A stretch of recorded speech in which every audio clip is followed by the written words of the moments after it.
Welcome back to the Self-Centered Leo Shit Podcast. I'm your host, We Shebang, and this is episode 22. Understand, these are just my thoughts and my views. This is just how I feel. It is okay to agree to disagree. Take it with a grain of salt. You do not have to hang on my every word. We all here for a good time, not a long time. So sit back and enjoy. Welcome. So today we will be diving into a little bit of everything from personal growth, business drama, safety updates, and a trip through history and politics. But first, let's get personal. Lately, your girl has been fully focused and I've been making some serious changes. And one of them has been staying consistent with my exercise. And I'm not just talking about looking good and hitting numbers on the scale because, baby, that scale is a big old liar. I mean, showing up for my workouts in a way that keeps me focused, disciplined, and honestly, a little less prone to slacking off. Now, I will not lie. Some days I am very tempted to skip workouts, sit down and scroll on my phone. But honestly, even 20 to 30 minutes of movement, whether it's walking, lifting, or cardio, it can set the tone for the whole day. And someone who is a busybody like me, my brain works a lot better when I'm sharper and tackling tasks without procrastination. Because, baby, I'm a professional procrastinator, okay? So exercise has become my anchor. It builds my focus and reinforces my discipline. And it honestly has kept me stress-free. I have not been tempted to crash out at all. I'm very proud of myself. And no, I can't tell you what to do because your girl been out here doing what she can, not doing the most, but what I can. But I will tell you that how I feel after staying committed to my workouts, I feel a whole lot better. And you know your girl is juicy. And you know you doing something when people are seeing the difference. Like my guys at work are telling me like, yo, you look good. You've been in the gym. I noticed you've been consistent. Yeah, like it's showing up. So I can tell and other people can tell. So I know I'm making progress. So I'm just going to share a couple tips on why it works for me and maybe it can work for you. For one, it helps me focus and, my brain just feels more clear and capable. I feel more disciplined because sticking to my workouts make it easier for me to stick to other habits like work deadlines and doing my podcast. It has been relieving stress and moving my body literally melts tension. So I'm less likely to get overwhelmed. I like that it holds me accountable, because it demands consistency. You have to show up. And, the routine reinforces that I can show up for myself even when I don't feel like it. So my best advice is to start somewhere, create a schedule, stick to it, and give yourself grace. One day at a time is enough. I want to hear from you, newly fit, seasoned fit, and moderately active. How has exercise or any consistent habit helped you stay focused or disciplined? Do you notice a difference in productivity when you're physically active? What small change could you make today to start building that consistency? Exercise isn't just about muscles and endurance. It's about training your mind as much as your body. It's a simple daily act that reminds you I can show up, push through, and stay consistent in all areas of my life. And honestly, that's a win. That goes way beyond the gym. Trust me. What else? We are also going to get into some business drama making headlines in the spirits world. Cough, cough. Uncle Nearest. Apparently, Farm Credit Mid-America filed a federal lawsuit against Uncle Nearest, its co-founders, and related entities over more than $108 million in alleged unpaid loans. Fawn Weaver has built Uncle Nearest into more than a whiskey brand. It's a cultural symbol honoring Nathan Nearest Green, the first known African-American master distiller. This legal battle threatens the brand, its people, and the community cheering them on. So we'll get into that as well. And speaking of staying alert, there are recent recalls you need to know about, from instant coffee with glass shards to chocolate treats with undeclared wheat, soft cheeses with potential listeria and contaminated health and household products. So we super booked today. And no, staying informed protects you and your family. So buckle up. Today we're covering everything from personal habits that sharpen your mind to business drama, product safety, history, politics, and even some shocking happenings in DC. Let's get into it.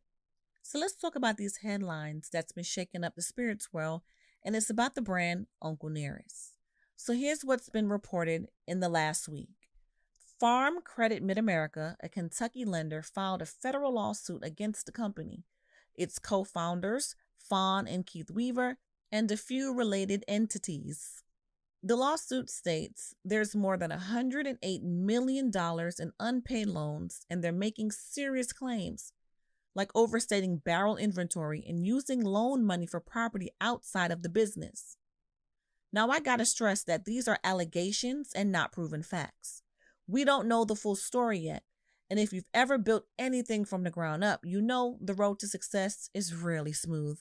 And we know we always anticipate challenges, setbacks, and yes, sometimes legal battles can show up and test everything someone has worked for.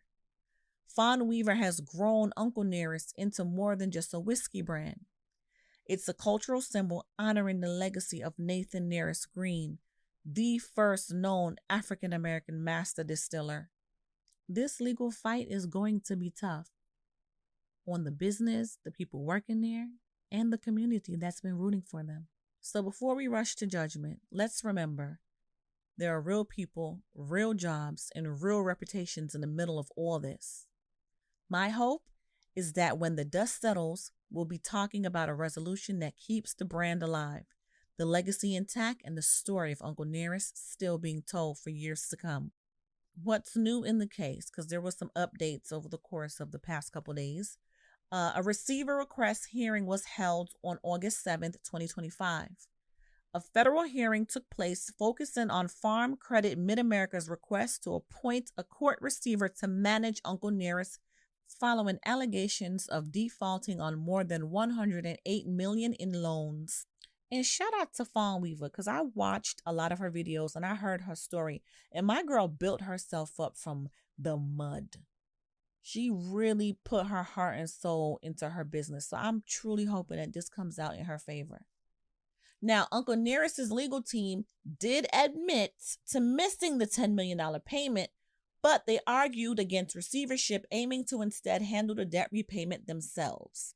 I'm not going to hold you. I loan you $108 million and you miss a $10 million payment. I'm on your ass. So I get it. They're also blaming a former CFO for inflating barrel inventory and since terminated that individual.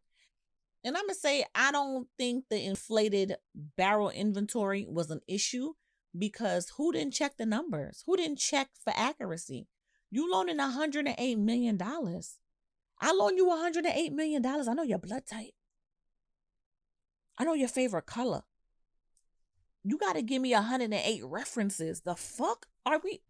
I think that they're adding things to this lawsuit to make it sound uglier than it is, because per some paperwork that she posted or she submitted to the court, it states that they knew all the shit that she was doing. They were privy to. They even visited the house that she had. So I'm confused why all of a sudden now they're acting like she's just being wild with the money. And so now the judge issued a gag order because she had posted a little video where she was going off and saying what she had to say, stating her claim as she should. Because if you suing me for $108 million and you trying to embarrass me in these streets, I'm going to tell you a little something.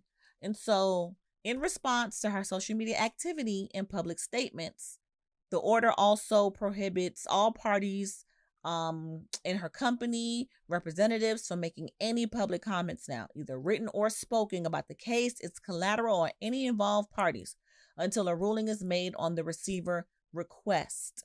The court is also placing an asset freeze, meaning no whiskey barrels for sale or other assets move without the court's approval.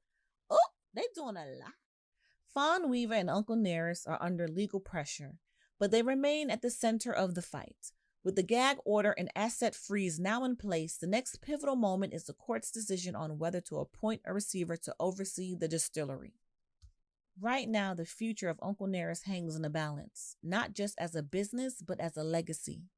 And in this fight, the stakes are measured in more than dollars. They're measured in history, culture, and the story of who gets to keep telling it. We'll be watching closely and waiting the court's decision on what happens next. And now, a quick break. Today in Black History Moment.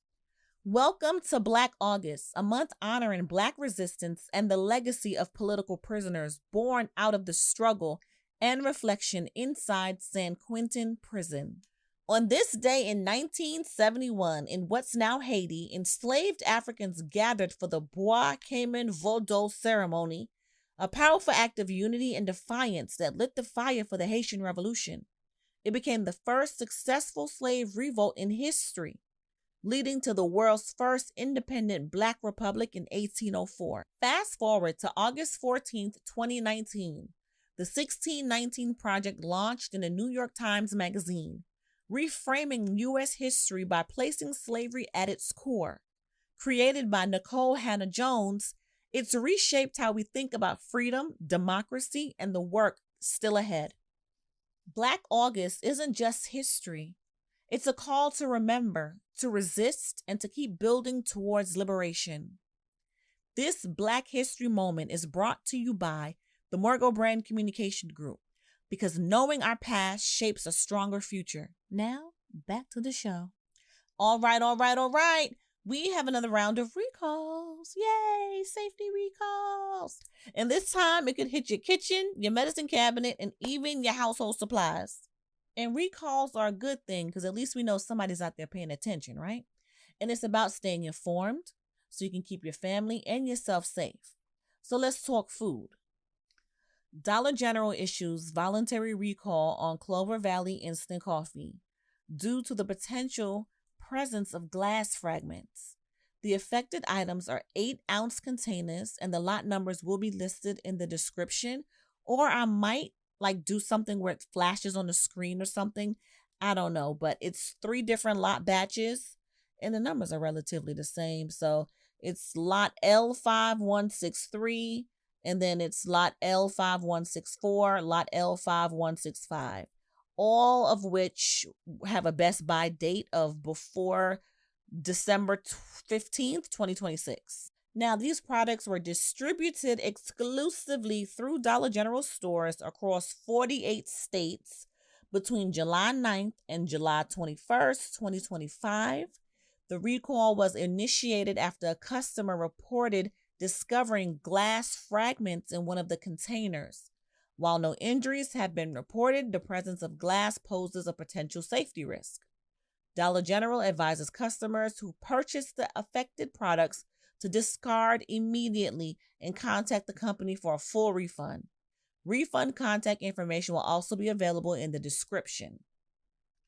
Refunds will be available by emailing customercare@dollargeneral.com or calling 1-888-309-9030. For more information, visit the FDA website. I want to know who out there buying Nuhas chocolates, Belgian chocolate moments, Smurf poppin' milk chocolates with cookies. What the fuck kind of name is that? Apparently, they use some undeclared wheat in the batches. So they recall that too. And so if you have allergies to wheat, contact Nuhas chocolate because, baby, they're trying to take you out.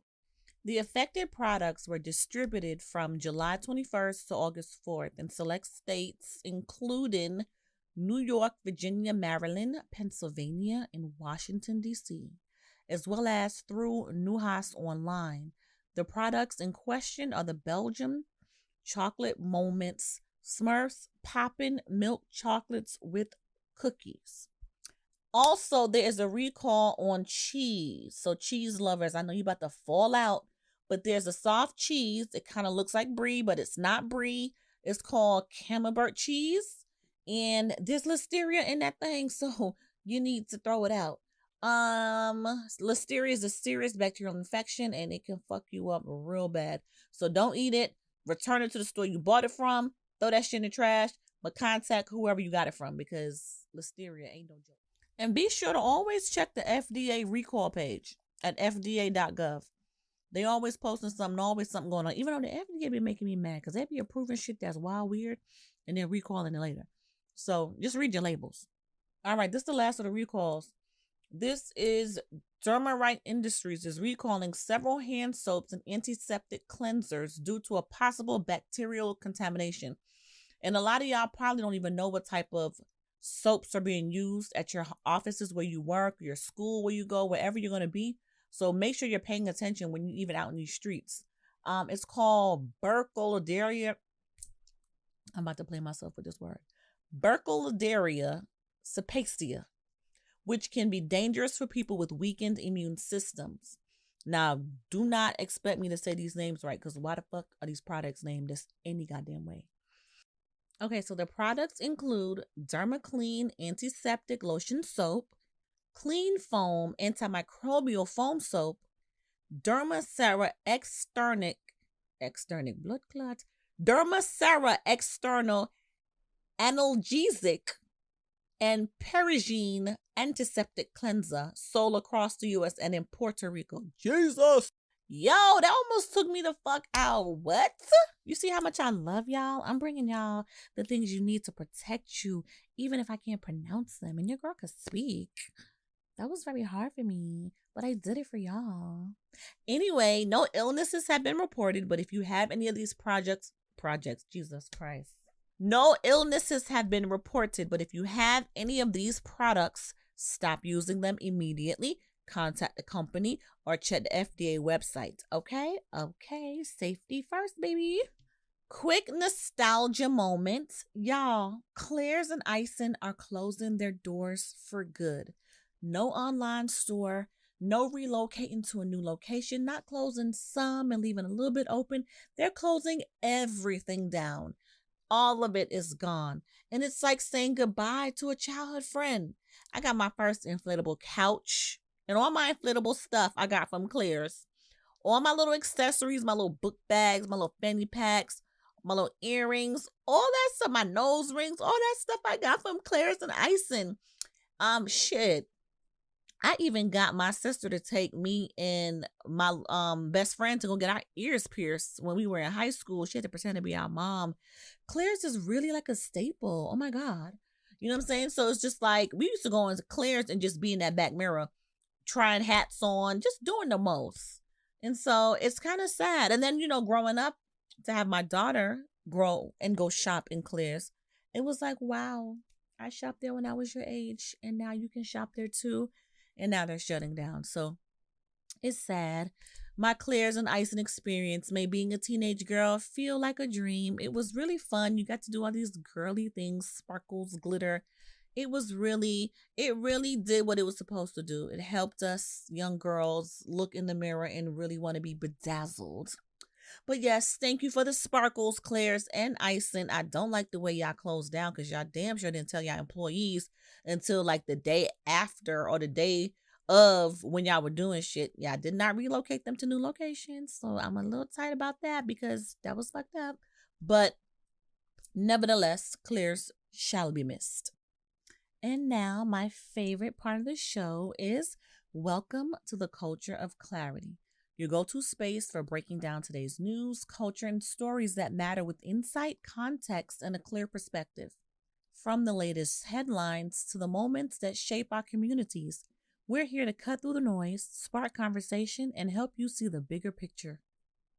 So lately, I've been seeing and hearing a lot of weird things in the news and media, and a lot of it is directed towards women, women's reproductive systems, women's rights, women's position in places of authority. It's just been like a silent attack on women. And so I just wanted to do like a little historical review where we just run down memory lane and we see how history has been treating women over time. So we're going to run it like a little story, okay? You with me? Follow me. Just follow me. All right, so let's take a journey for a moment. Picture women standing outside polling stations in the early 1900s, denied the right to vote.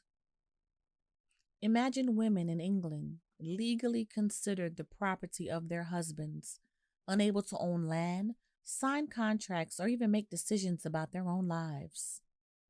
Picture girls in Taliban-controlled Afghanistan being told, you can't go to school, you can't learn, and your future isn't yours. Now, imagine what it was like for Black women, who not only had no rights as women or humans, but also faced the crushing weight of systemic racism. In the United States, even after the 19th Amendment passed in 1920, granting women the right to vote, Jim Crow laws, literacy tests, and intimidation kept Black women from the polls for years, decades of not having access. In many parts of the country, they were still treated as property, denied education, economic opportunity, and basic dignity, long after the law claimed they were free. This isn't fiction. These were, and in some places still are, real barriers built to keep women in their place. And here's the thing, these barriers weren't just about women, they were about preserving power. Those in control have always feared what would happen if women gained full autonomy. And why is that? Because independence is power, and power threatens the status quo. Let's tap into history. Looking at voting rights. In the United States, women fought for decades for the 19th Amendment in 1920. Even after the victory, women of color were blocked from voting through literacy tests, poll taxes, intimidation. Imagine generations of voices silenced, ideas never shared, potential never realized. Let's look at property and legal rights. In England, under coverture laws, married women literally had no legal identity. Their husbands owned their property, their income, and sometimes even their children. You didn't exist on paper as an individual. And reproductive control? Back in the late 1800s, the U.S. passed Comstock laws making birth control illegal. And today, around the world, reproductive rights are still contested, with government using policy to control women's bodies. Never forget education access was limited. Women were banned from universities and high-level professions in Europe and America for centuries. Globally, even now, laws and social norms prevent girls from accessing education, keeping them dependent and voiceless. Pause for a moment and think about that. Really think about how an entire generation of women were held back, not because women lacked talent or ambition, but because systems were designed by conservative men to suppress them. And it wasn't just happening here, it was happening in Europe. Look at Saudi Arabia's guardianship system, where women still need permission from a male relative to travel, work, or even access healthcare. Taliban-era Afghanistan, where girls were banned from schools for years. Across the globe, the pattern repeats. Women push for autonomy and power structures push back. Here's the question we have to ask ourselves. Why is there always fear when women gain power? It's simple. Systems built on male dominance are designed to benefit men. When women rise to that power, balance shifts, and people feel threatened. That's why suppression, restriction, and control show up again and again throughout time. But here's the flip side. History always shows what happens when women come together. The suffragettes didn't march alone. They walked together shoulder to shoulder in cold, singing, holding signs, and refusing to be silenced. Women around the world have formed networks to support education, reproductive rights, and political participation. Change didn't happen because one woman fought alone. Change happened because women and their allies joined forces. Collective action broke barriers, communities lifted voices together, and solidarity made them stronger. And today the lesson is the same. Strength isn't just about individual victories. It's about lifting each other up, building systems that support one another, and refusing to let anyone be silenced because of gender, culture, or circumstance. So here's what I want you to do. Which historical examples of women breaking barriers inspire you the most? Have you seen moments where collective action changed outcomes in your community? Share your story. What's one thing you can do this week to support women's empowerment where you live? Send your thoughts, voice notes, or posts. We want to hear from you. We want to hear your stories because change doesn't happen in isolation. It happens when we come together. Let me leave you with this. History didn't stop, and it's not over. Women have been breaking barriers for centuries, and they continue to do so today. Every voice matters. Every action matters. Every time we lift each other up, we chip away the systems designed to hold us back. So think about barriers in your own life, in your community, in the country, and ask yourself, how can I help break them down? How can I contribute to a world where every woman has the freedom to learn, to vote, to own, to lead, and thrive? And when we thrive together, baby, we all win. Before we get back to the show, let's pause for a quick reality check.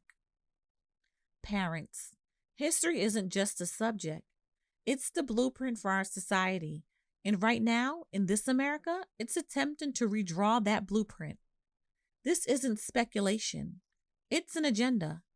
They want to rewrite the story, glossing over the raw, uncomfortable truths of our past. Mob lynchings, kidnappings, sexual violence, torture, and the systemic racism woven into America's foundation. At the same time, they're pushing to defund public schools, stripping away resources, and weakening the very system meant to prepare your children for the future. What's the plan here? A generation less informed, less empowered, and easier to manipulate? If you care about truth, equity, and the future of democracy, it's time to show up at school board meetings, at the ballot box, and in every space where decisions are made. Because history isn't just taught, it's worth fighting for. And our children are worth protecting with all we have. Now, back to the show. Okay, this was a long one. We are in our last segment, and I just want to take a trip through time to compare where we're going, where we've been and where we're going now. And so we have New York City leaders from two different eras, but they both have the same intention. They love the city, they love the people, and they want to see New York be better. And we have, how you pronounce his name? Zoran Mondani. And then we have Fiorello LaGuardia. You know him as LGA when you're booking your flights. LaGuardia ran, he was the mayor of New York from 1934 to 1945. And he was mayor during the Great Depression. And during that time, he kind of reorganized and restructured the city. He restructured the finances. He used federal support to create a new deal. He cracked down on organized crime. He really took New York under his wing and tried to make it a better place. And we see that same fight, that same drive, and that same progressive spirit and economic force within Zoran Mondani, who's trying to make New York a better place. So, I mean, we've been doing the norm and we're kind of over the norm. So I think now it's time for us to really tap into what's new and what's different, because obviously the same old is not going to work. We can't keep, having the same old conservative white men running the country. It just doesn't work. Their plan just doesn't work for everyone. And greed is becoming a huge problem in our politics. We're seeing where people are lining their pockets to the point where they're more obsessed with what they can make off of their government positions than what they can do for their constituents, because that's why you're elected, right? And so I just want to shout out New York. You guys pay attention. Do not let this slip through the cracks. Get up, get out and vote. Registration is usually the October 1st of that voting year. The registration deadline is usually October 1st of the voting year. So you can register any time before that time during the year you're getting ready to vote. Sorry for that. So just stay on it. Stay tapped in and don't let this shit slip you by. And what's next? DC, the president wants to jail homeless people, unhoused people. He wants to pull them off the street. And if you refuse to go to a medical hospital, they want to put you in jail. That's the craziest shit I've ever heard. None of that makes sense. It's costing taxpayers more money unnecessarily. It's like there has to be a better way to find spaces to put unhoused people, because not everyone that's unhoused doesn't want to be there. Some people are choosing to be outside Or some people have genuine issues that need genuine help in order to get them to a better place. But just locking them up seems absolutely absurd and nuts to me. But anyway, thanks for tuning in to today's episode. If you are a brand or business looking to reach out to a new audience who cares about the news, lifestyle, and staying informed, we'd love to partner with you. Sponsoring a segment on the podcast puts your message in front of listeners who trust us to bring them timely, relevant information. Interested in joining us? Reach out today and let's create something impactful together. That's it for today. Stay safe, stay informed, and we'll catch you on the next episode.